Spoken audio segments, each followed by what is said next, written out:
Halo,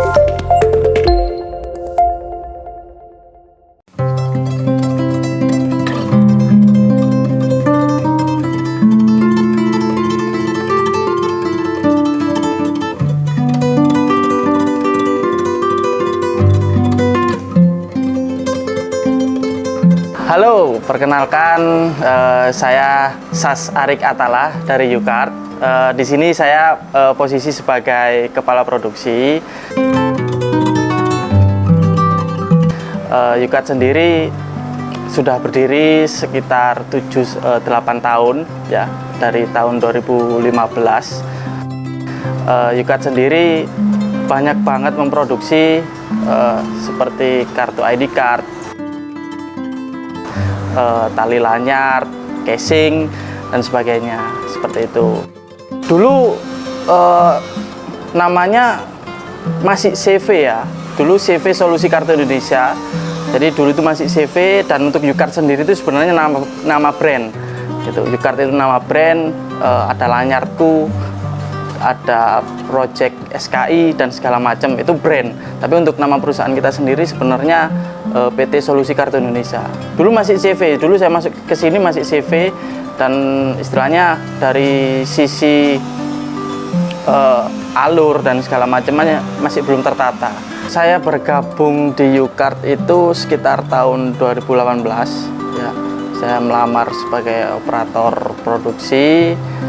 Di sini bayangan saya awalnya bakal seperti percetakan lain. Ternyata salah ya. Jadi awal-awal itu untuk mesin kita benar-benar standar. Jadi saya lihat, wah, kok mesinnya seperti ini gitu, kok kayak gini, bisa dibilang kurang layak lah, seperti itu. Sebelum menjadi seperti ini ya, alhamdulillah, maksudnya sudah banyak banget mesin-mesin kita yang besar. Sebelum itu kita pakai printer biasa, printer kantoran lah, tapi ukurannya A3 gitu, bukan printer kantor yang kecil. Kita pakai A3. Dulu kita juga sebenarnya ada mencetak seperti art paper, lalu kertas-kertas biasa, ID card biasa. Tapi lambat laun seiring berjalannya waktu, kita lihat kok banyak banget permintaan kartu yang dengan bahan berkualitas seperti itu. Jadi seperti PVC dan lain sebagainya. Akhirnya di sekitar tahun 2016 atau 2017 kita mulai istilahnya mencoba melakukan import dan segala macam. Kita upgrade semuanya. Akhirnya kita bulat untuk istilahnya, oke, kita ambil mesin, kita upgrade seperti itu. Pada waktu itu dari manajemen ada usul nih, gimana kalau kita upgrade mesin gitu. Upgrade mesin yang gimana, saya pikir. Nah, saya cari-cari, kebetulan pada waktu itu di salah satu mall di Surabaya, di Grand City kalau nggak salah, itu kita mengunjungi pameran, bisa dibilang pameran untuk mesin-mesin produksi ya. Di situ banyak banget mesin-mesinnya, dan akhirnya dari manajemen kayaknya kita harus upgrade deh gitu di mesin ini. Saya lihat mesin apa gitu. Ternyata kalau dari bahasanya teman-teman bisa dibilang mesin laser A3 gitu. Itu kita pakai untuk Inco. Kebetulan di situ yang pameran kalau nggak salah Olmec gitu. Di situ perusahaan yang menjual mesin Inco tadi itu Olmec gitu. Dari manajemen bos akhirnya gimana nih, kita upgrade nggak gitu, kita isi nggak gitu untuk mesin-mesin kita ini gitu. Akhirnya oke, nggak apa-apa, kita ambil mesin ini Inco, kita ambil di Olmec. Setelah kita ke pameran, bos setuju, bos ACC mungkin langsung pada saat itu juga langsung dilakukan pembayaran ya ke Olmec. Nggak sampai 1 bulan, mungkin 1 minggu mesin sudah datang. Jadi kita berarti, wah beneran nih bisa secepat itu gitu. Setelah kita proses, baru tanya-tanya minggu kemarin di pameran, oke, kita deal 1 minggu kemudian mesin sudah dikirim. Akhirnya dari kita produksi seneng banget dong kan gitu. Wah, kita bakal proses bisa lebih cepat nih, hasil warna pun juga bakal lebih bagus itu daripada mesin office yang A3 lambat dan segala macam. Akhirnya kita bisa upgrade kan gitu. Oke, setelah di upgrade, jalan untuk mesin sebesar itu ya, itu pastinya kan dari sisi Olmec pasti akan ada teknisi gitu. Ternyata memang ada. Saya pikir gimana nih, kita nggak ada ilmu sama sekali tentang mesin ini, apa ada teknisinya sendiri? Ternyata ada gitu. Ternyata ada, kita disediakan teknisi, kita bisa panggil kapanpun. Ketika ada mesin trouble, langsung ACC teknisi datang langsung dibenerin gitu. Jadi setelah proses beberapa bulan, pastilah namanya juga mesin cetak ya, mesin cetak sebesar apapun, semahal apapun, pasti dikit banyak ada trouble gitu. Ya meskipun trouble-nya nggak berat-berat amat pada saat itu, tapi ketika kita langsung menghubungi pihak Olmec, responnya cepat ya. Jadi kita nggak harus nunggu lama, besok ya, nanti dulu ya, nggak bertele-tele gitu loh. Jadi nggak lama setelah kita telepon pagi, siang teknisi datang, sore masalah sudah selesai. Hasil yang diberikan, pelayanan yang diberikan itu sebanding lah gitu. Jadi hasilnya luar biasa, dengan harga sekian kita mendapatkan servis yang bagus gitu. Yang seperti yang saya ceritakan tadi ya, mesin-mesin kita kan sudah oke nih sekarang, tapi untuk dulu waduh luar biasa. Dulu mesin kita dari mesin finishing, mesin produksi, mesin cetak, bahkan prosesnya luar biasa lambat gitu. Jadi kadangkala ketika orderan masuk, kan dulu kita belum siap nih, belum siap-siap banget untuk proses kartu dengan kuantiti banyak gitu. Masuk, kita proses sedemikian rupa, staff kita sampai lembur dan segala macam, ternyata mesinnya trouble gitu. Jadi kita bingung, kita sangat-sangat bingung, apalagi mesinnya kan mesin tua juga, mesin manual juga. Kita mengandalkan kekuatan dari operator kita untuk menghandle mesin itu tadi, tapi ya untungnya operator kita luar biasa handalnya gitu. Jadi meskipun trouble, mesin produksi kita trouble, mesin finishing kita trouble, satu persatu sudah bisa terselesaikan gitu. Entah itu dari pemanasnya, entah itu dari pisaunya dan segala macam, pasti ada aja gitu. Tapi ya untuk sekarang mesin kita sudah berkapasitas besar, sudah mesin produksi yang besar seperti di pabrik-pabrik. Untuk hal-hal seperti itu sudah syukurnya sudah tidak ada gitu. Kita sudah bisa memproses dengan cepat, dengan baik, tepat waktu. Itu sih awal-awal mungkin jumlah yang kita produksi mungkin sedikit ya, mungkin kita dalam 1 bulan itu cuman bisa 10.000, 7.000 kartu. Dan sekarang dengan adanya mesin-mesin yang luar biasa ini, yang istilahnya banyak, kapasitas besar, dalam 1 bulan sekarang kita sudah bisa sampai 200.000, 150.000 pieces kartu. Dalam setahun pun kita bisa mencapai 1 juta kartu seperti itu.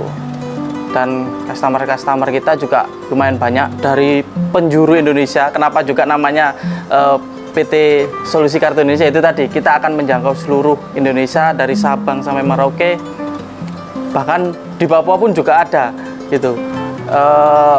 Itu memang customer yang paling jauh ya. Kita di sini sampai bingung pakai ekspedisi apa nih gitu yang bisa menjangkau sampai ke sana. Tapi syukurnya ada aja ekspedisi yang bisa sampai ke sana dan tepat waktu dan puas. Customernya puas banget dan sampai repeat order bahkan. Mas, kalau diantar ke rumah saya gimana? Ya bisa-bisa aja sebenarnya gitu. Cuman kan kita biasanya pakai ekspedisi. Kita juga ada layanan khusus lah kalau misalnya memang customer terhambat. Yang penting sih kita selalu membuat customer ini puas. Gimana pun caranya customer harus puas gitu. Kita layani, kita nggak saklek-saklek banget harus pakai ekspedisi dan segala macam. Kalau bisa diantar ya kita antar gitu. Selama kita masih menjangkaunya, seperti itu sih. di tahun 2019 istilahnya kita dikagetkan ya. Kita benar-benar dikagetkan dengan adanya pandemi COVID-19 ya.